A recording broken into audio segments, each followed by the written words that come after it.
કોળી સમાજના આગેવાન નવનીત બાલધિયા ઉપર જીવલેણ હુમલો થયો એ બાદ જયરાજ આહિરનું નામ સામે આવ્યું ને અંતે આ સમગ્ર મામલે જયરાજ આહિરની ધરપકડ પણ થઈ.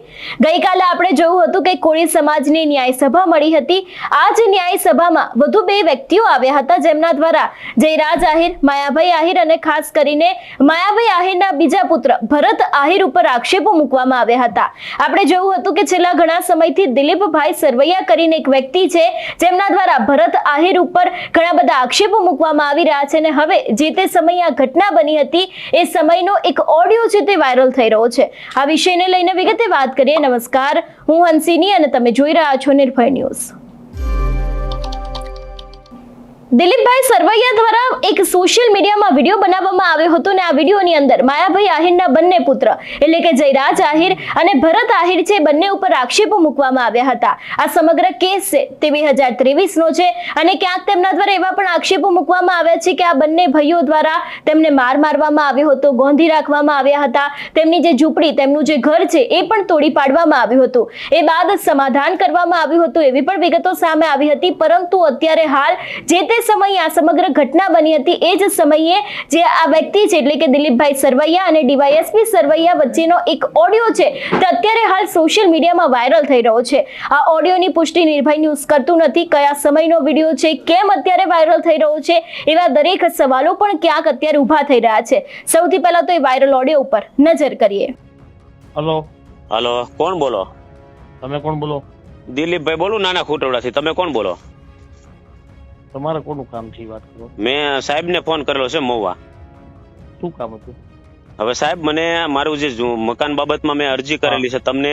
હવે ઈ મકાન બાબતમાં મારા ઝૂંપડે હું સૂતો હતો ત્યાંથી મને અપહરણ કરીને લઈ ગયા અને મારા પગમાંથી ધોકા મારેલા છે આ કંપની વાળાએ અને આ લોકોએ મને બીજા ગામમાં લઈ જઈ ગોધી રાખીને અત્યારે જો મને ત્યાં રસ્તામાં મૂકીને વહી ગયા લોંગિયા ઉપર, લોંગિયા ગામ ઉપર ને એના વાહનો મારું મકાન પાછું મેં જે કઈ રહેણાંકનું સાપરું હતું પાડી કાઢવી અને આ લોકો વહી ગયા છે અને બગદાણા પોલીસ સ્ટેશન મને કોઈ જ ધ્યાન નથી આપતું.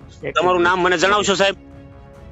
મારું નામ તમને મળ્યા થઈ સરવૈયા સાહેબ છે. સરવૈયા સાહેબ, મારા પગમાં ફ્રેક્ચર છે અત્યારે, મને ખૂબ મારેલો છે આ લોકો. ક્યાં છો તમે?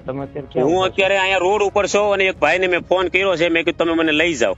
હા, કાઈ વાંધો નહીં. મને લોંગિયા ફોર વ્હીલ માં મને ગોધી રાખીને લઈ ગયા, મારું ઝૂંપડું મકાન હતું બધું તોડી પાડી અને આ લોકોએ કાલ મારીને ધોકા લાંબા કરી દો. સાહેબ, મારા પગમાં અત્યારે ફ્રેક્ચર છે અને એ લોકો મને અત્યારે વગડામાં મૂકીને મારી કૂટીને મૂકીને વહી ગયા છે. મારો ફોન ઘા કરતા ગયા છે. જે જગ્યાએ છો ને તમારી વાત તમે કહો છો ને ઘડીકમાં કે મેં ફોન કર્યો છે એમ કોઈ ભાઈને ફોન કરીને બોલાવ્યા છે? હા, પણ મેં બોલાવ્યા છે એક ભાઈ ને આવે એ પેલા મેં એટલે એનો ફોન કાપીને તમને ફોન કર્યો. કોનો છે આ નંબર? સાહેબ મારો છે. મારો ફોન ઘા કરતા ગયા એ લોકો. કાઈ વાંધો નહીં. હવે તમે છે ને હમણાં હું બગદાણા ફોન કરીને તમને ગાડી મોકલું. બગદાણા પોલીસ સ્ટેશન સાહેબ આમાં ફૂટલું છે એવું લાગે, નકર આ લોકો કોઈ ફોન નંબર માં ફોન નથી લાગતો. તમે ચિંતા કરો માં ભાઈ, હું તમને હમણાં મોકલું છું ને ગાડી જીપ તમારી પાસે, બરોબર? હા, મોકલો.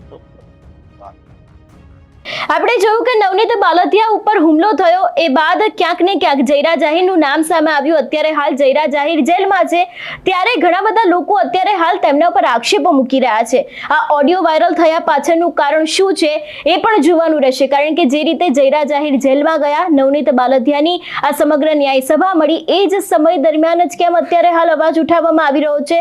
આની પહેલા પણ જો બનાવો બન્યા હતા તો પછી આ લોકો દ્વારા કેમ અત્યાર સુધી કશું બોલવામાં આવ્યું નહીં? એવા દરેક સવાલોની વચ્ચે આ વિડીયો અત્યારે હાલ વાયરલ થવાનું કારણ શું હોઈ શકે છે એ પણ જોવાનું રહેશે. અને ક્યાંક ને ક્યાંક અત્યારે હાલ જે રીતે આક્ષેપો મૂકવામાં આવી રહ્યા છે, આપણે જોયું હતું કે વધુ એક વ્યક્તિ પણ આવ્યા હતા, એમના દ્વારા પણ ક્યાંક ને ક્યાંક અમરીશ ડેર અને માયાભાઈ આહિર ઉપર આક્ષેપો મૂકવામાં આવ્યા હતા. માયાભાઈ આહિર ચોર છે એવી પણ વાત કરવામાં આવી હતી. પરંતુ જે દિલીપભાઈ સરવૈયાનો આ સમગ્ર ઘટનાક્રમ હતો, કેસ લગભગ 2023 નો હતો અને જે તે સમયે આ ઘટના બની હશે અને જે તે સમયે એમને મારવામાં આવ્યો હશે ત્યારે તેમના દ્વારા જે ડીવાયએસપી સરવૈયા છે એમને ફોન કરવામાં આવ્યો હતો ને એ જ દરમિયાન તે લોકોની વચ્ચે જે વાતચીત થઈ હશે એનો જ ઓડિયો અત્યારે હાલ સોશિયલ મીડિયામાં વાયરલ થઈ રહ્યો છે. જોવાનું રહેશે કે આ સમગ્ર મામલે હવે કયા ખુલાસા થાય છે. તમારું શું માનવું છે આ વિષયને લઈને અમને કમેન્ટ કરીને ચોક્કસથી જણાવજો. તેની સાથે અમારી ચેનલ નિર્ભય ન્યૂઝને લાઇક, શેર અને સબસ્ક્રાઇબ કરવાનું ભૂલશો નહીં. નમસ્કાર.